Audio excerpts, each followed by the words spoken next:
What? Hair transplant பண்ணால் laser use பண்ணுவாங்களா? டொனார் ஏரியாவில் முடி பிடுங்கினா திரும்ப வளராதான்.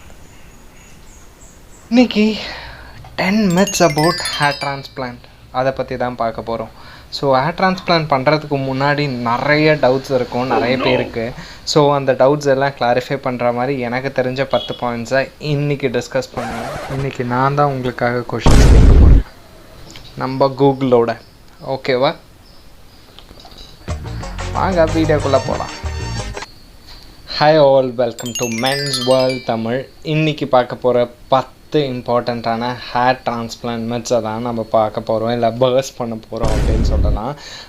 ஃபர்ஸ்ட் கொஷின், இப்போ இருக்க முடியவே பார்த்துக்க முடியல. ஹேர் டிரான்ஸ்பிளான்ட்லாம் பண்ணால் மெயின்டெனன்ஸ் பண்ணணும், இதை பண்ணணும், அதை பண்ணணுவாங்க. அப்பப்பப்பப்பா, no no no no no no. Maintenance காஸ்ட்னு எடுத்துட்டோன்னா அவ்வளோ மெயின்டெனன்ஸ் காஸ்ட் தேவைப்படாது. பட் ஃபஸ்ட் இருந்ததை விட இப்போ வந்து மெயின்டெனன்ஸ் வந்து பண்ணி தான் ஆகணும். நீங்கள் ஃபஸ்ட்டு பண்ணாமல் விட்டதுனால தான் உங்களுக்கு ஹேர் ஃபாலே ஆச்சு. மறுபடியும் பண்ணாமல் விட்டிங்கன்னா ஓகேவா? ஹேர் டிரான்ஸ்பிளான்ட்றது உங்களுக்கு ஒரு இடத்துலேருந்து இன்னொரு இடத்துல ஹேர் க்ரோத் பண்ண போகிறாங்க. நீங்கள் ஹேரை வந்து எப்போவுமே மெயின்டைன் பண்ணுறத பண்ணியே ஆகணும். பட் ஹேர் டிரான்ஸ்பிளான்ட் பண்ணால் ஒரு ஃபர்ஸ்ட் 1 இயருக்கு கம்பல்சரியாக பண்ணணும் அப்படின்ட்டு சிலது இருக்குது. அதுதான் வந்து டாபிக்கல் சொல்யூஷன். நீங்கள் இப்போ மினாக்ஸ்டில் மாதிரி சொல்யூஷன்லாம் அப்ளை பண்ண சொல்லுவாங்க. கண்டிப்பாக 1 இயர்க்குனாச்சும் நீங்கள் யூஸ் பண்ணுற மாதிரி இருக்கும். அதுக்கு பெர் மந்த்துக்கு வந்து செலவாகிறது 600 to 700 ஒரு பாட்டிலுக்கு ஆகும். நெக்ஸ்ட் வந்து பார்த்திங்கன்னா உங்களுக்கு டேப்லெட்ஸ், விட்டமின் டேப்லெட்ஸ் தான் இருக்கும். ஸோ விட்டமின் டேப்லெட்ஸும் 1 மந்த்துக்கு வந்து 300 to 400. இதை தவிர இது ரெண்டு மட்டும் தான் போதும். ஒரு 1000 rupees இருந்தால் ஆஃப்டர் ஹேர் டிரான்ஸ்பிளான்ட் 1 இயருக்கு வந்து நீங்கள் டெஃபினட்டாக மெயின்டைன் பண்ணிடலாம். பட் இது வந்து பேசிக்கான விஷயம்தான். உங்களுக்கு தேவைன்னு இருக்கிறது மட்டும்தான் இருக்கும். ஐ மீன் உங்களுக்கு மேண்டேட்டரின்னு சொல்கிறது இது தான். பட் உங்களுக்கு இன்னும் ஹெல்த்தியாக வேணும் ஹேர்ஸ் அப்படின்றது பார்த்தீங்கன்னா அது எதில் கிடைக்குன்னா, நீங்கள் பாதாம் நட்ஸ், அதுக்கிட்ட பயோட்டின் ஃபுட்ஸுன்னுட்டு நான் ஒரு லிஸ்ட் போட்டிருந்தேன் என்னோடய ப்ரீவியஸ் வீடியோஸ். அந்த வீடியோவில் போய் பார்த்தீங்கன்னா உங்களுக்கு தெரியும் பயோட்டின் ஃபுட்ஸ்லாம் எது ஏன் பயோட்டின் ஃபுட்ஸ் சாப்பிட்ணுன்னுட்டு. உங்களுக்கு வேணும்னா கீழே கமெண்ட் பண்ணுங்கள், நான் உங்களுக்கு கண்டிப்பாக சொல்கிறேன். ஸோ இந்த மாதிரி பயோட்டின் ரிச் ஃபுட்ஸ் சாப்பிட்றதுக்காக நீங்கள் செப்பரேட்டாகவே நீங்கள் வந்து அதுக்கு ஸ்பெண்ட் பண்ணுற மாதிரி தான் இருக்கும். மந்த்லி பார்த்தீங்கன்னா அதுக்கு ஒரு 1000 rupees நீங்கள் ஸ்பெண்ட் பண்ணுறது நல்லது. இது வந்து மேண்டேட்டரிலாம் கிடையாது. உங்களுக்கு ஹேர் டிரான்ஸ்பிளான்ட் பண்ணலனாலும் நீங்கள் 1000 rupees உங்கள் ஹேருக்கு வந்து ஸ்பெண்ட் பண்ணியே ஆகணும். அப்போ தான் வந்து ஹேருக்கான நியூட்ரிஷன்ஸ் வந்து கிடைக்கும். If you are so conscious வந்து ஹேர் கேரில் ரொம்ப இதுவாக இருந்தீங்கன்னா 1000 rupeesனாச்சும் நீங்கள் எடுத்து வைக்கணும். ஸோ அதுக்காக தான் சொல்கிறேன். மினிமம் 2000 வந்து செலவாகும். ரொம்பலாம் மெயின்டெனன்ஸ்லாம் இல்லை. அந்த 1 இயர் ஸ்டேஜுக்கு மட்டும் தான். அதுக்கு அடுத்துலாம் நீங்கள் மெயின்டெனன்ஸ்லாம் பெருசாக பண்ணுற மாதிரி எதுவுமே தேவை இருக்காது. ஸோ இது காமன் தான் எனக்கு தெரிஞ்சு. அவ்வளோ செலவாகும் மெயின்டெனன்ஸ் அப்படிலாம். ஹேர் டிரான்ஸ்பிளான்ட் லேசரில் தானே பண்ணுறாங்க. லேசரில் பண்ணால் என்ன நடக்கும்னு தெரியும்ல. ரொம்ப எனக்கு தெரிஞ்சு பல வருஷமாக எனக்கு இருந்த ஒரு பெரிய பெரிய பெரிய பெரிய டவுட் என்னென்னா, ஹேர் டிரான்ஸ்பிளான்ட் பண்ணால் லேசர் யூஸ் பண்ணுவாங்களா? லேசர் யூஸ் பண்ணால் நமக்கு உள்ளே இருக்கிற டெஸ்டாஸ்டெரான் அதெல்லாம் எதனா அப்படின்ற மாதிரிலாம் நிறைய இஷ்யூஸ் இருந்துச்சு.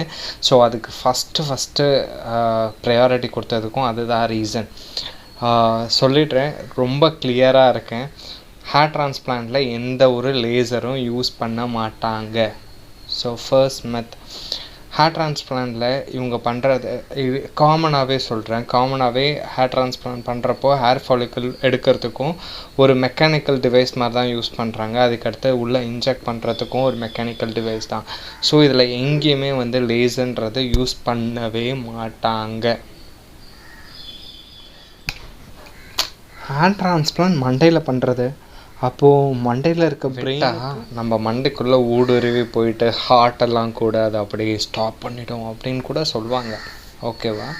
But truth behind it is, இது வந்து மைண்டு இல்லை பிரெயினை போய் அஃபெக்ட் பண்ணுறதுக்கு there are very very very very very minimal chances. நான் ஏன் அந்த மினிமல் இல்லை 1% சான்சஸ் அப்படின்னு சொல்கிறேன்னா, நான் டாக்டர் கிடையாது. ஓகேவா?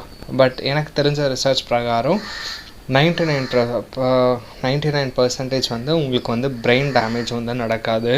என்ன ரீசன்னுட்டு சொல்கிறேன். உங்களுக்கு ஒரு முடி இருக்குது, இல்லை உங்கள் ஸ்கின் இருக்குன்னா ஸ்கின்னை தாண்டி மசில்ஸ் இருக்கும், மசிலை தாண்டி ஒரு இப்போ இங்கே ஃபிங்கரில் வந்து போன் இருக்குது. பட் நம்ம மண்டையில் பிரெயின் எங்கே இருக்குன்னா ஃபஸ்ட்டு லேயரில் இருக்கிறது ஹேர் இருக்கும். ஹேருக்கு கீழே பார்த்தீங்கன்னா ஒரு ஸ்கின் இருக்கும். ஸ்கின்னுக்கே வந்து 3 லேயர்ஸ், தெர்மல் லேயர்ஸ் அந்த மாதிரி இருக்கும். அந்த லேயர்ஸையும் தாண்டி போனால் மசில் இருக்கும். ஆனால் இங்கே வந்து மண்டை ஓடு இருக்கும். அந்த மண்டை ஓடை தாண்டி போகிறதுக்கு 99% சான்ஸே கிடையாது. உங்களுடைய ஹேர் ஃபாலிக்கல்ஸை பிடிங்கி நட்டுறது. இந்த ஆப்ரேஷனால் உங்களுக்கு பிரெயின் டேமேஜ் நடக்கிறதுக்கு வாய்ப்புகள் ரொம்ப ரொம்ப ரொம்ப ரொம்ப கம்மி. நிறைய காசு வச்சுருப்பான், அதான் ஹேர் டிரான்ஸ்பிளான்ட்லாம் பண்ணியிருக்கானா பாரு. நடத்து தெரியாது. ஒரு ரீசன் இருக்குது. உங்கள் ஹேர் டிரான்ஸ்பிளான்ட் பண்ணால் காஸ்ட் வந்து ஹை ஆகுமா லோ ஆகுமா அப்படின்றது completely depend on your baldness. So உங்களுக்கு பால்னஸ் எவ்வளோ இருக்கோ இல்லை எவ்வளோ கிராஃப்ட்ஸ் தேவைப்படுமோ அதுக்கேற்ற மாதிரி தான் வந்து உங்களுக்கு சர்ஜிக்கல் ப்ரொசீஜர்ஸ் எல்லாமே வந்து காஸ்ட் ஆகும். இப்போது கம்பேரிட்டிவ்லி ஒரு 2-3 இயர்ஸ் பிஃபோருக்கும் இப்போயும் பார்த்தீங்கன்னா ஹேர் டிரான்ஸ்பிளான்டேஷன் காஸ்ட்ன்றது ரொம்ப ரொம்ப ரொம்ப கம்மியாயிடுச்சு. ஃபார் எக்ஸாம்பிள் என்னோடய கேஸு. ஸோ 10 ரூபிக்கு ஒரு கிராஃப்ட் வந்து இம்ப்ளான்ட் பண்ணாங்க. இது ஏர்லியர் டேஸில் பார்த்தீங்கன்னா 50 ரூபா கேட்டிருந்தாங்க. எனக்கு நல்ல ஞாபகம் இருக்குது. 5 இயர்ஸ் பேக் வந்து ஒருத்தருக்கு அதே மாதிரி ஹேர் ஃபால் இருந்துச்சு. அவர் போய் கேட்டிருந்தார். அவர் வந்து 32 அப்போவே. ஸோ 32 இயர்ஸ் அவர் போய் கேட்குறப்போ ஒரு கிராஃப்ட்டுக்கு அவங்க 50 ரூபான்னு கேட்டிருக்காங்க. 50 ரூபான்னு கேட்குறப்போ அந்த ஸ்டேஜ்க்கும் இப்போ 10 ருபீஸ்ன்னு வந்திருக்கு. ஸோ இதுக்கு கம்பேரிட்டிவ்லேயே பார்த்தீங்கன்னா லெஸ்ஸாக தான் இருக்குது. இந்த 10 ரூபாவுமே இப்போ நீங்கள் ஒரு 500 ஹேர் கிராஃப்ட்ஸ் மட்டும் தான் பிளான் பண்ண போகிறீங்க அப்படின்னா உங்களுக்கு வந்து 500 × 10 பார்த்தீங்கன்னா 5000 ருபீஸில் முடிஞ்சிடும். இதே எனக்கு 5000 கிராஃப்ட்ஸ் தேவைப்படும் அப்படின்னா 5000 × 10 போட்டிங்கன்னா 50,000 ஆகும். ஸோ இந்த காஸ்ட் கம்பேரிஷன் வந்து உங்களை பொறுத்து தான் மாறும். பட் ஸ்ட்ராங்காக சொல்லணும்னா ஃபஸ்ட் இருந்ததை விட இப்போ வந்து ஹேர் டிரான்ஸ்பிளான்டேஷன் காஸ்ட் வந்து ரொம்ப ரொம்ப ரொம்ப ரொம்ப கம்மியாக இருக்குது. ஸோ அதை தான் சொல்ல வரேன். ஹேர் டிரான்ஸ்பிளான்ட் பண்ணும்போது வலிக்குமா? எஸ், கண்டிப்பாக வந்து ஹேர் டிரான்ஸ்பிளான்ட் பண்ணும்போது பெயின் இருக்கும். அந்த பெயினுக்கான கொஷின்ஸ்க்கு எல்லாத்துக்குமே நான் ஒரு தனி வீடியோவே போட்டிருக்கேன், நீங்கள் போய் பாருங்கள் இந்த தம்ப்நெயிலில். ஸோ இதோட இந்த வீடியோ முடிஞ்சிருச்சு. நம்ம பார்ட் 1 வச்சுக்கலாம். பார்ட் 2ல் இன்னொரு 5 கொஷின்ஸ் இருக்குது. நான் அதுக்கான ஆன்சர்ஸ்லாம் போட்டிருக்கு.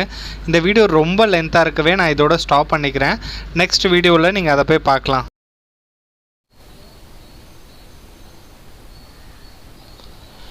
இன்னும் சப்ஸ்கிரைப் பண்ணலையா? சப்ஸ்கிரைப் பண்ணிவிட்டு திரும்ப வாங்க. ஐயோ போயிடாதீங்க. ஓகே, இன்னும் நீங்கள் என்னை இன்ஸ்டாகிராமில் ஃபாலோ பண்ணலன்னா ட்ரை வித் விக்கி அப்படின்னுட்டு இன்ஸ்டாகிராமில் நீங்கள் என்னை ஃபாலோ பண்ணலாம்.